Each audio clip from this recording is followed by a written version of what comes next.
Перденің ашық қалған тұсынан енген таңның бозамық белгілерінен бөлме ішінің қараңғылығы аздап сейіліңкіреді. Айнала оңған шүберектей бозара түскен. Айман пердені ысырып сыртқа үңілді де, кеше түстен кейін жауа бастаған қар әжептәуір мөндіріп тастапты. Әлі де жауып тұр ма қалай деп іштей күбірледі. Тыстағы ызғарды жан дүниесімен сезінген Айманның бойы қалтырап кетті. Пештің қызуы әлдеқашан басылып қалғандықтан үй іші салқын тартқан. Ол көрші бөлмеде жатқан енесімен кішкентай ұлы Қасымды оятып алмайын деп есікті ақырын ашып дәлізге шықты да сырт киімін киді. Осы кезде енесі Қалампыр өз бөлмесінің есігінен басын қылтитып, келінінің от жағу қамымен тысқа шығып бара жатқанын біліп тұрса да зілдене сыбырлай: «Немене, таң қараңғысында тұрып алып қайда бармақсың?» деп жақтырмай көз тастады. Келініне ылғи да жекіп сөйлеу Қалампырдың үйреншікті әдеті. Енесінің шымбайына батыр айтатын сөздерін ести Айманның да еті өліп кеткен. Сондықтан кейуананың кезекті кейісті сөзіне шамдана қоймады. Айманның бұл шаңыраққа келін болып түскеніне биыл 6-шы қыс. Осы 6 жылда бұл кемпір Айманға дауыс көтере сөйлеуінен әсте жаңылған емес. Ол бәріне көніп, жауап қатудың орнына үн-түнсіз түк болмағандай үй-ішілік күйкі тірлігін жалғастырып жүре береді. Келінінің өзіне қарсыласпай, сөз қайтармай құтылғандығына ызасы келе ме, бәдіктің сөзіне құлақ асып, не опа табамын деп ойлайды дей ме, бәлкім мұның мінезінің тым жұмсақтығы мен момындығынан алый ма, әйтеуір Қалампыр Айманға тіл тигізе бастаса, бүкіл үйді басына көтеріп үдете түседі. Айман енесінен көрген жәбірін осы уақытқа дейін бірде-бір рет тісінен шығарып, көрші қолаңға төркініне айтпақ түгілі сездірмеуге тырысатын. Бұл оның табиғатының момындығынан болар. Жоқ, олай емес.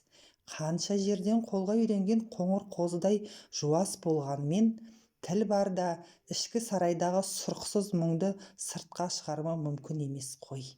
Мұның себебі мүлде басқада.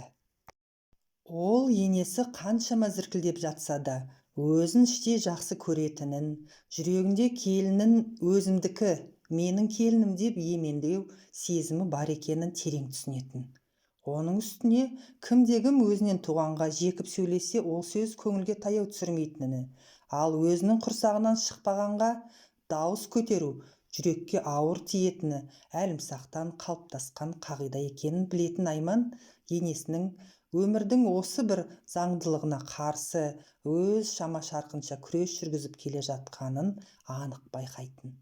Сонымен қатар ақ кебін киіп, суық көрдің сызды топырағына жамбасы тигелі біраз болған марқұм шешесінің: «Қызым, өсек тасып, өрісіңді тарылып жүрмегей, жеңілтек болма, ол көп нәрсенің байыбына барғызбай, арзанқол, жайдақ, бір қарағанда әйбат, жақыннан үңілсең, сүреңсіз дүниелерге үйірсек етіп, түйсігі тайыз, бақытын шалқыған мұхиттан гөрі көлбақалар құжынаған сасық сулы көлшіктен іздейтін, одан әрі шарықтауға шамасы жоқ адамдар санатына қосады, малдандырып, тағдыр таяғының астына қалдырады. Ал төзімділік сенің баянды ғұмыр кешуіңе, отбасың мен ортаңның құрметіне бөленуіне жол ашады» деген аналық сөзінің әсері де Айманды сабырлыққа, салмақтылыққа, Қалампырды марқұм күйеуінің шешесі екендігін бір пәсте естен шығармауына септігін тигізетін. Айман жоғары сыныптарда оқып жүрген кезінде қызығы мен думаны мол, жастық шақтың ажарын аша түсетін, бар әсемдік пен сұлулық, өмір мәні сонда деп есептелінетін үлкен қалалардың біріне оқуға түсіп, одан әрі атақты жандардың арасында орын алып, солар секілді ел аузында есімі жүретін адам болсам деп ойлайтын, қиялдайтын, үміттенетін. Бірақ бақытты балалық шағы, бой жеткен бұла күні. Мектеп бітірер кез жақындаған сайын оның ой арманы, қиялындағылары діттегеніне қалайда жетемін деген сенімін семіртіп серпілте түсетін. Ол арман тілегінің орындалмауы мүмкін емес деп есептейтін. Үміті күн нұрмен шағылысқан алтын күмбездей жарқырай көрініп, сол күмбезге саты қойып оп-оңай шыға салатындай көрінетін. Қайдан? Жүрегін қытықтап, самал желде аймалап, алысқа құлаш ұрғызған, ел жүретіп, мен мұндалап қол бұлғаған, санасын санға, ойын онға бөле мазалаған биік арманы, ізгілікті үміті бірте-бірте тіршілік шырмауына шырмалып, соңында ғұмырдың мәні атақ-даңқ, биік мансап, жұрт алдында жарқырап көрінумен ғана өлшенбес, майданға жазылған жазмыштың, тағдырдың несібін қанағат тұтып, көңілге арқау етіп, ел қатарлы қалтарыста қалып қоймай, отбасылық бақытпен алдамшы өмірдің алдан берер ырзығынан құр қалмай, бала өсіріп, шаттықты өзі құрған шаңырақтан іздеудің өзі де керемет бір дүние емес пе дегендей ой тұжырымдарға ұласып, өзін-өзі жұбатып, алдаусыратқаны бар еді. Айман күйеуге шыққанда 19 жаста болатын. Шешесі өмірден озған соң, әкесі бір жыл өте шаңыраққа өгей шеше кіргізді. Әпкесімен екі ағасы аяқтанып, өз алдарына отау көтерді де, бұған қарайласуға мұршалары келмей кетті. Пешенеге бұйырған өгей шешенің жайсыздығынан жан дүниесі құлазыған Айманның жоғары оқу орнына түсемін деп талпынғаны әдіре қалды. Өйткені кейінгі жылдарда орын алған үй тұрмысының жұтаңдығы қолды матап мойынға бұршақтай киілген еді. Ақыры көңіл жарасып, тілек қосылып, тағдырдың мұнысына да шүкір қалаған жігітіне тұрмысқа шығып тыныш тапты. Бірақ бұл қызықта ұзаққа созылмады-ау. Күйеуімен небәрі 2 жылға жетпейтін ғана уақыт отасты. Егер ажал араға килікпегенде, осылай жалғыздықтың жапанында шөліркеп, бар қызығын жартылатып алар ма еді? Әйтеуір жалғызы Қасымның қасында болғаны жанына жұбаныш. Күйеуімен бірге өткізген аз ғана уақыт өмірінің ең бір шуақты, нәрлі кездер екен ғой.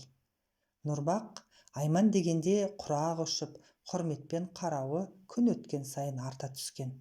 Ол шешесінің қыңыр мінезінен қысылып, бұған енесінің орынсыз тіл тигізіп жатқан кезінде екі оттың ортасында тұрғандай сезініп, Айманға байсалды болуға көз қиығымен ишарат жасайтын. Түнде жеке қалғанда ренжімеші, апамның осындайы бар, бірақ көкейінде зілі жоқ. Сені сөзімді көтереді, көңіліңе ауыр алмайды дейтін шығар, деп шешесінің жамандыққа қимай, бір жағынан Айманның да көңілін тауып, ара ағайындық қызметін ойдағыдай атқаратын. Айман Нұрбаққа неменесін қиналасың, мен түсінбейді дейсің бе, деп еркелей тіл қататын. Ол да бір келмеске кеткен ләззатты күндер екен-ау. Босанып, перзентханадан келгенде күйеуінің қуанышын көрсеңіз. Шешесінен қысылып, нәрестенің жанына жолай қоймайтын. Бірақ оңаша қалғанда шексіз, ессіз, бала жандықпен өбектеп, рахаттана, қуанышын жасыра алмай, соңында жұбайын ыстық құшағына көміп, құмарлана аймалайтын. Өмірде сәттілік пен сүреңсіздік қатар жүреді. Нұрбақты ойласа болды, бірге өткізген, тәтті ләззат сыйлаған күндер тізбектеле көз алдына келе қалады да, артынша қара жамылдырған қаралы күндер жұтынып шыға келеді. Күйеуің жол апатынан қаза болды деген суық хабарды естігенде, естен тана құлаған жас келіншек өлмеген соң, осылайша тіршілігін іштен тынып жалғастыра берген. Алғашқыда Нұрбақ мерт болды дегенде сенбей кеткен жағына қарайлап, жол тосып, оның бұ дүниеден қайтқанына сене алмай, әлде бір жақтан аулаға кіріп келетіндей көрініп, алдамшы сенімнің жетегінде жүрді. Одан кейін де дәлірегі мәйітті қорымға алып бара жатқанын, шығарып салу ғұрпын көзбен көріп, білгенмен де жамандықты маңына жақындатқысы келмей, оны өлдіге қимай аласұрып баққан еді. Бірақ уақыт өте келе жолға қарап елеңдеуін, алдамшы сенімін сейілтіп, шындықты мойындамасқа лажы қалмаған. Енесіне де жеңіл тиген жоқ. Жарықтық тағдырдың тәлкегін көріп алайын дегендей, ішкі дүниесі езіліп, еңіреп тұрса да белін бүкпей, сырт көзге сыр бермей шыдап бақты. Мықты екен. Күні ертең не боларын жұмбақтап ұстайтын, меңіреу өмірдің менмендігіне менменсіп жауап берген қайсар жан. Бар ермегім, бар байлығым осы деген сынды білдіргендей, немересін қасынан бір ел тастамай, әрбір тәй-тәй басқан адымын бақылап, ас түсіне түсіп бәйек болады да жүреді. Одан басқа не қалды?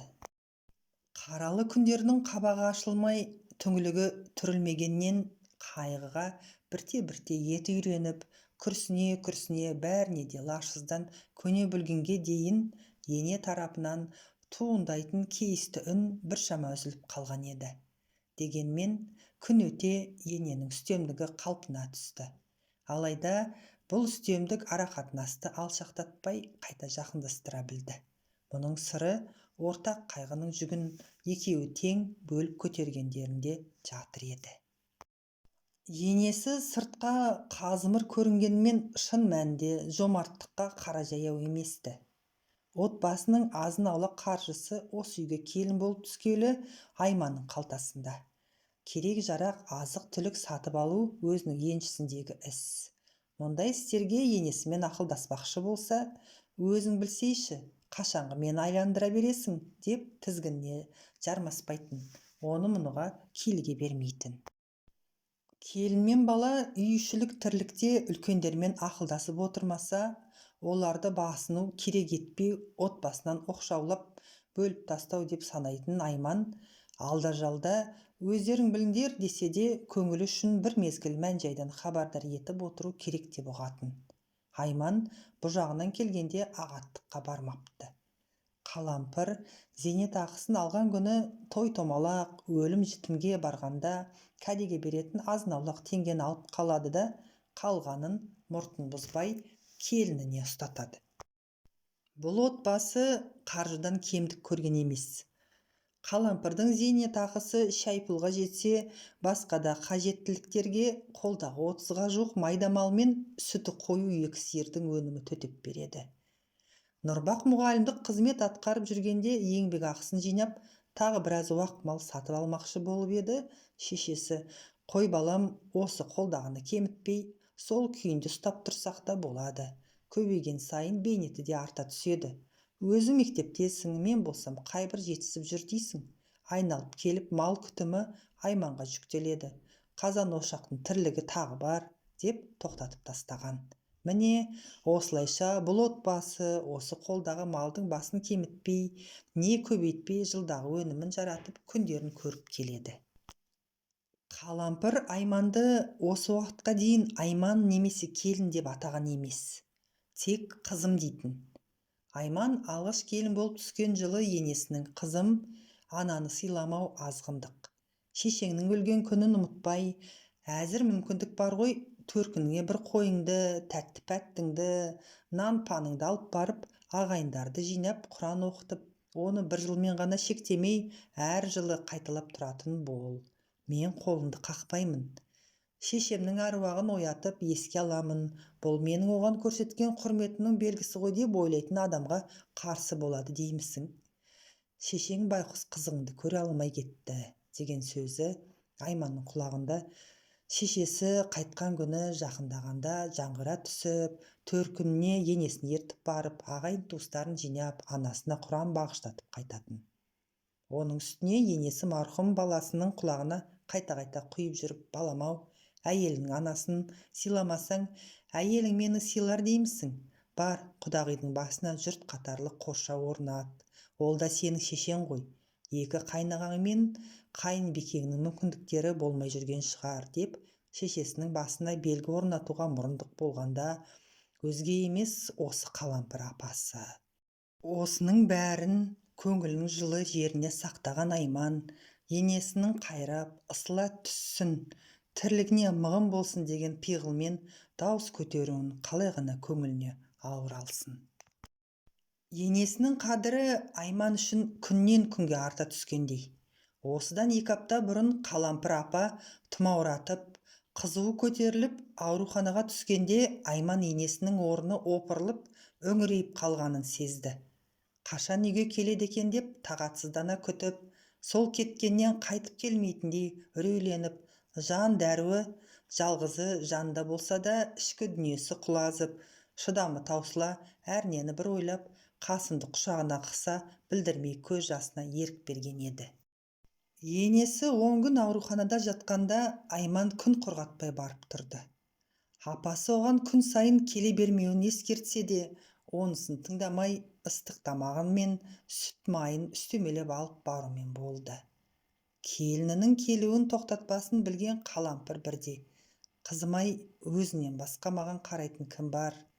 Марқұм Нұрбақ балам адал жар тауып, сөзімді жерге тастамайтын, тұзымды ақтайтын адамды жаныма қалдырып кеткеніне о дүниеге сеніп аттанған екен ғой. Маңдайыма жалғызымды сыйдырмағанымен, оның орнын жоқтатпайтын, Нұрбағымның жүрегін көрге көнбей, мойнына тұмардай тағып алған қызымды берген Тәңіріме алғыстан басқа не айтамын?» деп Айманды бауырына қысқан болатын. Ғұмырында бірінші рет енесінің құшақтағанынан Айманның көңілі босап, жасын зорға іркіді. Мейірімді, қажет болса қатал бола білетін, кез келсе қанттай еріп, ерекше бір тәтті күйге бөлей де алатын адуынды кемпірдің құшағы оған ерекше әсер етті. Жан сарайына сиқырлы нұр құйылғандай болды.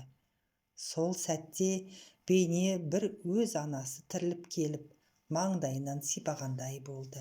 Шіркін, өзіңдікіне не жетсін.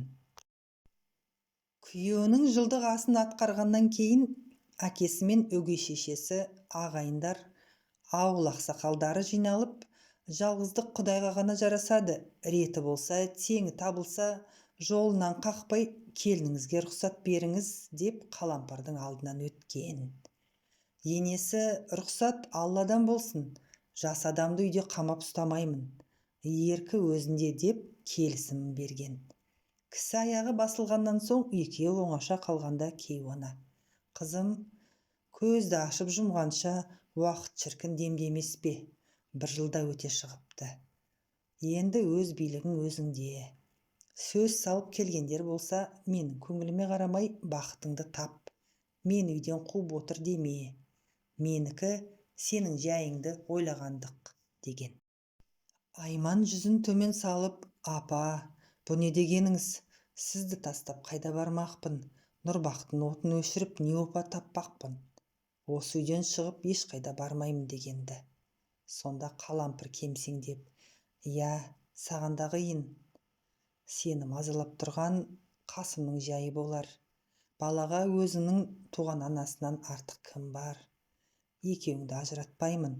Тек анда-санда іздеп келіп, бір иіс кетіп тұрсаң, маған сол да жетеді. Нұрбағымның көзі емес пе еді?» деп жанарына үйірілген жасты күштеп тоқтатып, өзін әрең басқан. Айман: «Ту, апа, мені қазір ұзатайын деп отырғандай болдыңыз ғой. Не десеңіз де бәрібір сіздің қасыңызда қаламын» деп жүзіне күлкі ұялата орнынан тұрып кеткен. Қалампыр сол кезде келінін тоқтатып: «Қызым, бұл іске жеңіл қарама. Сонда сен менің тағдырымды қайталамақшысың ба? Осы шаңырақтың астында бір сарынды ұқсас тағдыр иелері мекен етпек пе?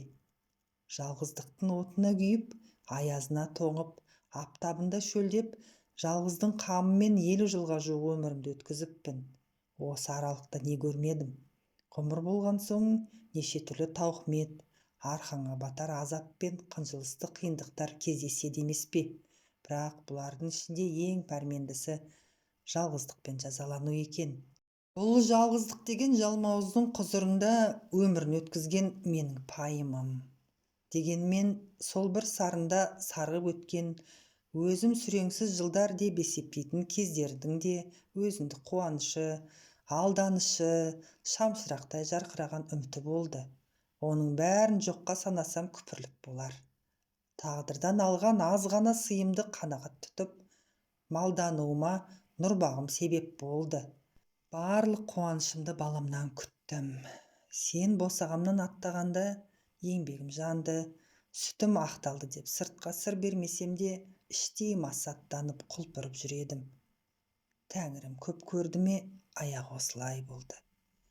Енді қасымды қайда жүрсең де аман есен өсіріп, ел қатарына қоссаң, нұрбақтың отын өшірмегенің, деді. Сол әңгімеден кейін Айман түнімен дөңбекшіп ұйқысы келмей таңды көзбен атқызды. Сонда қалай? Шынымен бұйрық болып, өзгенің етегінен ұстап, ұлымды ертіп кете барсам, байқұс кемпірдің күні не болмақ? Мына төрт қабырғаға қарап, күрсініп, түңіліп, құлазып, жалғыздықтың уын ішіп, қалай күнін өткізбек? Ал өзім жеке салт кетер болсам, құрсағымды жарып шыққан қасымым қайтпек? Ол әлі жас. Әкеден бұлай айырылып, шешеден тірідей көз жазған баланың алдағы тағдыры қайғырға бет бұрмақ. Оны осы үйге тастап кетсем, жетімдіктің тақсіретін әжесі сездіре қоймаса да, есейе келе, менің әкем қайда, шешем қайда десе, кімнен жан тұштарлық жауап алмақ? Әжесінің де төрінен көр жуық. Құдай бетін аулақ қылсын, тіфә. Егер апам олай-бұлай болып кетсе, буыны қатпаған балғын бала әжесі мен шешесінің қолдан қасақана жасағандай көрінетін ұсқынсыз тағдырының жемтігіне айналмай ма? Жылдар жылжып, қайта табысқанымызбен шытырманды шырғалаңның ылаңы туындап, арадағы уақыт салған соқпақты кедергілерді аттап өтіп, бәрінде қалпына келтіре аламыз ба? Туған шешесінен жерініп кетсеш? Жоқ, мүмкін емес. Бала мен ана арасындағы көзге көрінбейтін табиғи байланыс ешқашанда үзілмейді. Тек түрлі кедергілердің әсерінен байланыс жібі шаң-тозаңға көміліп, көмескіленіп кетуі ғажап емес. Бірақ оны тазартып, жаңғыртып, жарқырата жарыққа шығаруға болады. Ол ана мен баланың парасаттылығына, бірін анам, бірін балам деп шынайы сезіне білгендігіне, қысқасы өздеріне байланысты. Егер баланы өзімен бірге ала кетсемші, болашақ өгей әкесімен түсінісіп кете ме, жоқ па? Ұлыма өгейліктің дәм тұзын таттырмай-ақ қойсам қайтеді? Байғұс кемпір. Баланы ала кетсем, онда мен өзімнің күйімді күйттеп, басқаның бар жоғымен санаспай, оның да адам болғанда да бейтаныс біреу емес, өзімнің туған енем екендігіне қол сілтеп, онсыз да жан жарасы асқынған, дәрі іздеп күндіз-түні ақырып жүргенде, сөнуге айналған сәулені үміттің үлбірек самалмен үрлеп, қайсарлықпен жан таласа, жасымаудың, мүжілмеудің қарекетін қолынан келгенше жасап жүрген кәрі кемпірге қиянаттың қылышын сұғып, сұлатып, қансыратып кеткендей, қанды қолғарақшы, қаны безер қан сорғыш, өзінен басқа түкті де ойламайтын өзімшілдің нақ өзі болып шықпаймын ба? Әкем мен шешемнің маған берген тәрбиесінің нәтижесі осындай болмақ па? Қасымды әжесінің қойнынан суырып алу, енесін өз қолымен суық көрге лақтыра салғанмен бірдей емес пе? Маздатып жаққан соңғы сәулесін кемпір байқұс сүлеп еткен әлсіз желтең тұрса өшіріп алмайын деп барын сала байыз таппай жүрген жоқ па? Мен сонда оның алданышын, соңғы сәулелі үмітін, аярлығымды оята жалп еткізіп өшіріп, сәулесінен айырып, қараңғы түпсіз тұңғиыққа қамалған кемпірдің дым көрмей қалғанын өз пайдама асырып, өмір сүре түсуге итермелеп тұрған сүйенішін, рухын, жан дүниесін ұры түскен үйдей астан-кестеңін шығарып, тонап, жан жарасына тырнағымды батырып кете бермекпін бе? Содан кейін өмірге не мән қалмақ? Қашан көрге кіргенше жан азабын иығыма артып, итырғылжың күн кешпекпін бе? Ол түпкілікті шешімге келе алмады. Өйткені Пенденің не десең де бәрібір өз қамын ойлайтыны. Өзімшілдіктің өніп шыққан бұтағы ішкі мені маған да бір уақыт көңіл аудар дегендей көңіл терезесінен әсіре күліп, басын қылтитып тұрады емес пе. Сол күні Айман өзін шын мәнінде 3 жолдың айрығында тұрғандай сезінді. Бір жол өзін құрбан етіп алдынан шақыратын да тұратын, қызығы мол тәрізді көрінетін жарқын күндерінен ерікті түрде бас тарту, яғни екінші рет күйеуге шықпау. Екінші жол қара басының қамын бәрінен жоғары қойып, перзентін соңынан ертіп алып, көңілі тартқан адаммен жаңадан отау құру, дәлірегі енесін жалғыз тастап кету. Үшінші жол Қасымды әжесіне қалдырып, өз жөнін табу.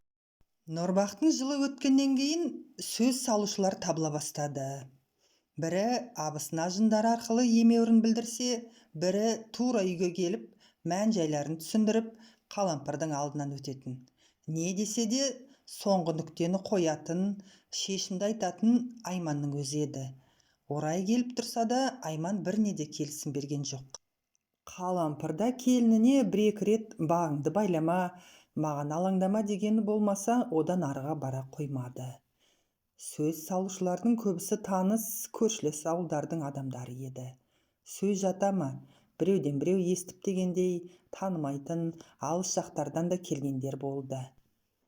Айманның келісімін ала алмай, тауы шағылғандармен жеңіл сөзге жел беруші кейбіреулер тарапынан бет ашылмаған қыздай қылмысуын қарасаңшы, ол кемпірдің жайына бас ауыртып жүр деймісің. Оның көкейін тесіп жүргені енесі өлсе тамтас, бау-шарбақ, мал-палды алып қалу ғой. Кемпірдің қанша өмірі қалды дейсің деген ыңғайсыз сөздер де айтылмай қалған жоқ. Мұндайда Айман, жұрт не демейді, кімнің аузына қақпақ болғандайсың. Біреулердің осы іспеттес жәнсіз әңгімелерінен қашып, өз отбасымды тастап кете алмаймын деп ойлайтын. Әрбір қолқа салып келушілер келіп кетсе болды, үй үшін көңілсіздік жайлап, Айман да, Қалампыр да күрсінулерін жиілетіп мұңайып қалатын. Өйткені ондайлар келген сайын екеуінің де ортақ қайғылары қайта жаңғырып, қай-қайдағылары естеріне түсіп, қапаланып қалатын. Араға ажал килігіп, күйеуінен ажырап қалған алғашқы кездерде Айманның қызуы, шарпыған жас тәні күйіп жанып дегбірін алатын. Қазір бірте-бірте көңілі суып, ыстық сезімі басылып, жар төсегіне соншалықты аңсары аумайтын, қинала қоймайтын болып барады. Осыдан 1 жыл бұрын абысыны Кәлима көрші ауылдағы әйел өлген Нұрлан деген жігіттің көңілін жеткізген. Кәлиманың жігітті тіл майын ағыза мақтап айтқан сөзінен кейін ойланып қалған. Содан 2 аптаға жуық жауабын бермей, екіұдай күй кешіп жүріп, ақыры болмайды деп кесіп бірақ айтқанды. Нұрланды Айман бұрыннан білетін. Ол өзінен 4 жас үлкен, ұзын бойлы, кең иықты, келбетті көркем жігіт еді. Мінезде жұмсақ, тәрбиелі отбасыдан шыққан. Ауылдағы мектепте мұғалім болып жұмыс істейді. Қызуын сыртына тепкен, 25-тен енді ғана асқан, еркінен тыс адуынды сезімнің ыстық шарпуына төтеп беріп, салқынғанды мінезіне арқа сүйей білген Айман, сол 2 аптаның ішінде өзіне құшағын ашып, күлімсіреп тұрған бақытын үркітіп жіберерін, не бәріне қол сілтеп, оған еркелей қарама-қарсы жүрерін білмей, дел-сал беймаза күн кешкен. Осы күндері ол түнімен жар құшағын аңсап, Нұрланмен қиялында қауышып, сезімнің отына әбден өртенгенді. Бірақ жан-жағынан қаумалаған өзге сұрақтар еркіне жібермей, еңсесін езіп, шарықтауына мұрша бермеген еді. Нұрланның бейнесін көз алдына алып келсе болды, күнәһарлық іс жасап қойғандай бетіне қызыл ұялап шыға келетін. Нұрбақтың көзіне шөп салғандай, жан-жағына жалтақтай қарап, ішкі ойын әлдегім оқып біліп қойып масқаралаған жоқпын ба деп, арсыз сезімін бүркемелегендей рай танытатын. Бұрын күйеуі барда айна алдында бойын түзеп, үсті басын жинақы ұстап, реңді жүзіне Нұрбақтың тақтыра түсу үшін енесін байқамайтындай етіп, опадалап пайдаланып қоятын. Күйеу өлген соң бұлайша сәнденуін доғарған. Ал Нұрлан сөз салған кезде өзін қайтадан айна алдына отырғызған. Айнадағы бейнесіне барлап көз салған келіншек ақ жүзін әлі әжім шала қоймағанын, реңіне кекселіктің белгілері аз кем тарай бастағанмен ажары бұрынғы қалпынан соншалықты өзгермегенін байқады да өзді өзіне көңілі толып бір серпіліп қалды. Мойылдай қара көздері, жазық маңдайы, қыр мұрыны, әжім айғыздамаған аппақ екі беті кімді де болса бір қаратпай қоймайтындай. Әттең, бар сұлулығы уақыт өте келе тағдырдың тозаңына көміліп, қасиетінен айырылып, нәрсіздене бастайтынын айтсаңшы. Мектепте оқып жүргенде құрбыларының арасында ең рәңдісі Айман еді. Небір бозбалалар оған жүрек жарды сырларын ақ қағазға түсіріп бірінен соң бірі жолдап жататын. Бұл тұрған жерде бозбалалар сыпайы, тәрбиелі болып көрінгісі келіп, не болмаса бар өнерін салып, мен осындаймын дегендей өздерін көрсетіп қалуға тырысатын. Сұлу, ажарлы, кейбіреулердің өз ортасында паңданып, өзгелерге үстемдікпен, тәкаппарлықпен, менсінбеушілікпен қарап қаздиып қалатыны бар ғой. Ондайлар кеуделеріне өзімшілдіктің, қиқар-қисық мінездің кеселін жұқтырып алады. Ал Айманды өзінің табиғатынан ұяң, кішіпейіл, ізетшіл болып өскені, бетке біткен сұлулықтың арғы жағында іліп алар түйсік болмаса бәрі де бекер екендігін терең түсінгендігі кекірейтпей, өр көкірек, өзін биік санау тәрізді жағымсыз қасиеттерге жолата қоймады. Айнадағы бейнесіне сүйсіне қараған Айман алдағы күндері осы 4 бөлмелі үйде қамалып, бір тоға күйкі тірліктің төңірегінде қазыққа байлағандай айналшықтап шыға алмай өтетіндігін, оған өзінің бел шеше қамданып қойғандығын ойлағанда жүрегі зырқ ете қалды. Іле күйеуімен көңілін білдірген Нұрланның келбетті бейнесі көз алдында көлбеңдеп тұрып алды. Не істеу керек? Осы сұрақты өзіне қойған сәтте әлгі бейнелерді енесінің сұлбасы ысырып, санасы сілкініп шыға келді. Тәтті сезімдері кеудесінде тұншықты. Жылады, ызыға булықты. Көзден аққан жас бетін жуып, ажарлы келіншекті одан сайын құлпырта түскендей. Айман есік алдын басып қалған қарды қонышынан кешіп барып, бастырмасындағы тамызықпен бір шелек көмірді үйге алып кіріп от жақты. Үйдегі салқындықты әп-сәтте құрдымға жіберген жылылық Айманды көңілдендіріп жіберді. Енесінің құмғанына жылы су құйды.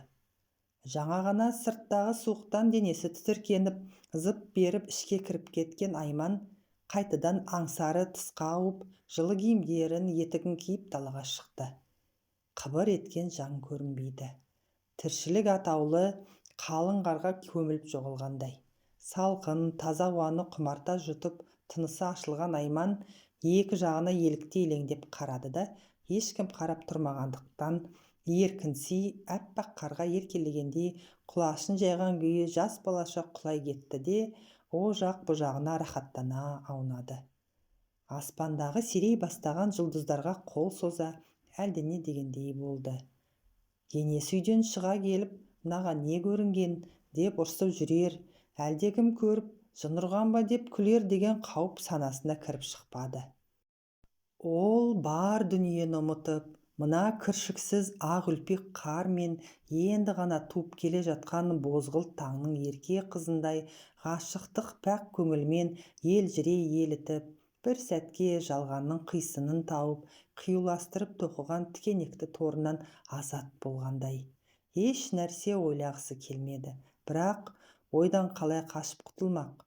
Бұл әншейін шерлі жесірдің бостандыққа, пендешіліктің белін аттап өтіп, белгісіздікке жұтылып кете барсам ғой деп, ешқашан орындалмайтын ойын шаужайына жармасқан түрі еді. Ол екі қолмен үлпек қарды уыстай алып, оны үрлеп, алақанында қалған аз ғана қалдығын бетіне басты. Осындай қар жауған күндері Нұрбақ екеуі үйден ұрлана шығып, бір-бірін қуалап, қар шашысып асыр салатын, балаша қызыққа бататын. Нұрбақ қуып жетіп жерге құлата қойын қонышына қарт тыққылайтын болды-ау дегенде ол бұны қапсыра құшақтап құндақтаулы сәбидей көтерген күйі шыр айналдыратын еді-ау. Ақ жаймадай аппақ дүние жалт-жұлт ете сиқырланғанда бейне бір алтынмен қапталған айшықты сарайдың ішінде хор қыздарының арасында ханзададай құрметтің шексіз мұхитын кешіп бара жатқандай боласың. Сезімнің селдете төккен әсем әуезі жүрегіңді аймалап, желпігенде санаңды сан түрлі, сан қилы сұлу ойлар, сұлу көріністер қаумалап, қанаттандырып, серпілдіргенде ұмытылмастай көрінетін ұсқынсыз өткен күн бейнелері ескерусіз ысырылып, бір қалтарыста қалып қоймақ. Бірақ олар қайта бой көрсетіп шыға келетіні өкінішті-ақ. Бәрі де өтті де шықты. Өмірдің қызығы жартылады деген осы болар бәлкім. Бірі мәңгілікке, белгісіз әлемге жол тартып кете барды. Екіншісі... Айман сәлден кейін ұйқыдан оянғандай селк ете жан-жағына көз салып еді, тұс сыртында енесінің тұрғанын көріп қалды. Ол ыңғайсызданып Бүкібайын дүзеп, үсті-басының қарын қағып, мал жайғауға ертерек болса да қораға кіріп кетті. Әншейінде бір сөйлеп қалатын қалампыр ештеңе демеді.